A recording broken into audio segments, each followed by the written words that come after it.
दोस्तों समाज में एक धारणा जो सदा से फैलाई गई है वो ये है कि बगड़ाऊ शराब पीते थे, लेकिन इस बात में कितनी सच्चाई है? क्या बगड़ाऊ सचमुच में शराब पीते थे या फिर ये उनको बदनाम करने की एक साजिश है? इस बात में कितनी सच्चाई है आज हम इसी की पड़ताल करेंगे और इसी की पुष्टि करेंगे। तो आप वीडियो अंत तक जरूर देखिएगा। इस वीडियो के अंत में ये पता चल जाएगा कि बगड़ाऊ आखिर में शराबी थे या फिर ये उनको बदनाम करने के लिए की गई साजिश है। तो आप वीडियो अंत तक जरूर देखिएगा। वीडियो में आगे बढ़ने से पहले आप सभी चैनल को सब्सक्राइब कर बेल आइकन दबा लें। अब बिना किसी विलंब के आज के इस वीडियो को प्रारंभ करते हैं।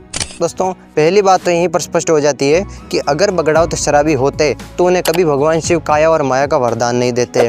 दूसरी बात, अगर बगड़ाऊ तो शराबी होते तो उनके घर कभी भगवान देवनारायण अवतार नहीं लेते। भाई भगवान तो सच्चे और अच्छे पुरुषों के घर पर अवतार लेते हैं, ऐसे शराबियों के घर भगवान अवतार थोड़ी लेंगे।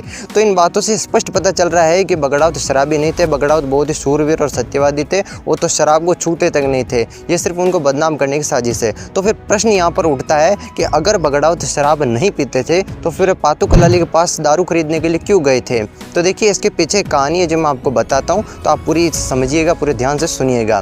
देखिए दोस्तों, एक बार क्या हुआ कि सभी बगड़ाऊ राव जी से मिलने के लिए भिनाई पहुँचते हैं और नौलखा बाग में ठहरते हैं। तो वहाँ पर राव जी सभी बगड़ाऊ तक भव्य तरीके से अच्छी तरीके से उनका स्वागत करते हैं और उनकी मान मनोहार करते हैं। उनके लिए तरह तरह की मिठाइयाँ बनवाते हैं और उनका भव्य तरीके से उनका स्वागत किया जाता है, खूब उनका आदर सत्कार किया जाता है। उसके कुछ समय बाद फिर बगड़ाऊ तो के यहाँ पर राव जी अपने 52 गढ़ के सरदारों के साथ मिलने आते हैं। तो सभी बगड़ाऊ सोचते हैं कि जब हम राव जी के पास मिलने के लिए गए थे तो राव जी ने भी हमारा भव्य तरीके से स्वागत किया था, हमारा खूब अच्छे से उन्होंने मनवार की थी। तो आज जब वो यहाँ पर पहुँच रहे हैं तो हम भी उनका भव्य तरीके से मनवार करेंगे, उनका अच्छे से उनका स्वागत करेंगे, उनकी पूरी खातिरदारी करेंगे। अब जाहिर सी बात है, यदि कोई व्यक्ति आपसे मिलने के लिए आ रहा है और आप उसकी प्रिय चीज़ उसे ना पिलाओ तो फिर मनवार कैसी? तो फिर राव जी को सबसे ज़्यादा प्रिय शराब थी। तो एक बात का ध्यान रखिएगा, शराब राव जी पीते थे, बगड़ाऊ तो नहीं पीते थे। तो राव जी को शराब बहुत ज़्यादा प्रिय थी, इसलिए उनकी मनवार करने के लिए सभी बगड़ाऊ ने सोचा क्यों ना राव जी को शराब पिलाई जाए। भाई उनकी मनवार तो तभी होगी जब किसी व्यक्ति की प्रिय चीज़ उसे पिलाई जाएगी।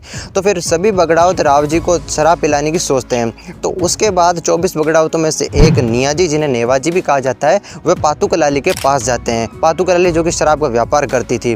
तो नेवाजी उसके पास जाते हैं और उसे कहते हैं कि मुझे थोड़ी शराब दे दे। तो फिर पातू कलाली ये कहकर नियाजी को वहाँ से भगा देती है कि मेरी शराब तो बहुत महंगी है, आप इसे नहीं खरीद पाओगे। तो नियाजी वहाँ से वापस आते हैं और सवाई भोज को सारी बात बताते हैं। तो उसके बाद सवाई भोज अपना एक बीड़ा लेकर पातू कलाली के पास पहुँचते हैं। बीड़ा जो कि एक प्रकार का बर्तन होता है जिसमें कोई भी चीज़ भरी जा सकती है, लेकिन वो बीड़ा की खासियत ये थी कि उसमें आप कोई भी चीज़ कितनी भी भर दो वो मतलब कि वो भरता नहीं था, लेकिन वो सारी चीज़ उसमें समा जाती थी, उसके अंदर स्टॉक हो जाती थी। सवाई भोज को ये बीड़ा उनके गुरु रूपनाथ जी ने दिया था। तो उसके बाद सवाई भोज उस बीड़े को लेकर पातू कलाली के पास आते हैं और खूब सारा रुपया पैसा देकर उसकी सारी शराब खरीद लेते हैं। और उसके बाद पातू कलाली अपनी सारी शराब सवाई भोज के उस बीड़े में उड़ेल देती है।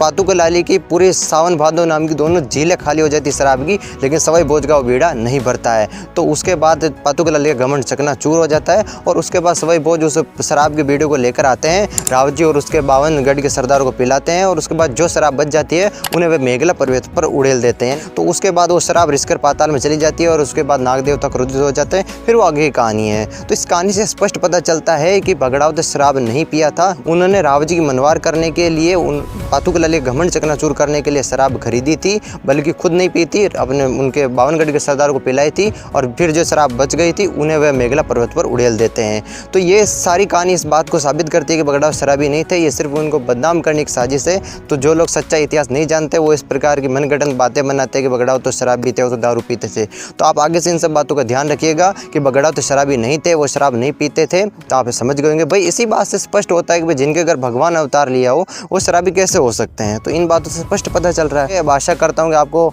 सब समझ में आ गया होगा। अब अगर आपको ये वीडियो पसंद आई हो तो इसे लाइक करके हम दोस्तों से शेयर कर दीजिएगा और इसी प्रकार को इन्फॉर्मेटिव बातें जानना चाहते हो तो दोस्त सब्सक्राइब कर लो हमारे चैनल को। इस चैनल पर आपको इसी तरह की बातें जानने को मिलती रहेगी। तो चलिए मैं मिलता हूँ ऐसी किसी नई विषय, नए टॉपिक के साथ। तब तक के लिए सभी दर्शकों को राधे राधे, जय श्री कृष्ण।